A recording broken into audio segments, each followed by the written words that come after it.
இயேசு எழுந்திரிச்சிட்டாரா. வேற யாரா உயிரோடு எழுந்திரிச்சா தொந்தரவு தான். என்ன ஏற்கனவே ஆஸ்துமாவில் செத்தான், திங்கி சுரத்தில் செத்தான், வயசாகி செத்தான். இவனை வச்சுக்கிட்டு பெரிய போராட்டம். நெப்போலியன் உயிரோடு ஏஞ்சி வந்தால் திரும்பவும் உலகம் போர் தான் நடக்கும்.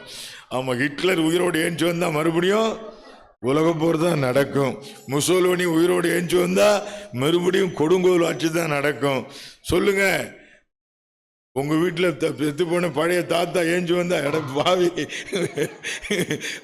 உன்னை வச்சு கவனிக்க முடியாமதான் நான் கட்டுப்பட்டு இருந்தேன், நல்ல வேளை போனேன்னு நினைச்ச, மறுபடியும் வந்துட்டியா உசுர எடுக்க அப்படின்னு சொல்லுவீங்க.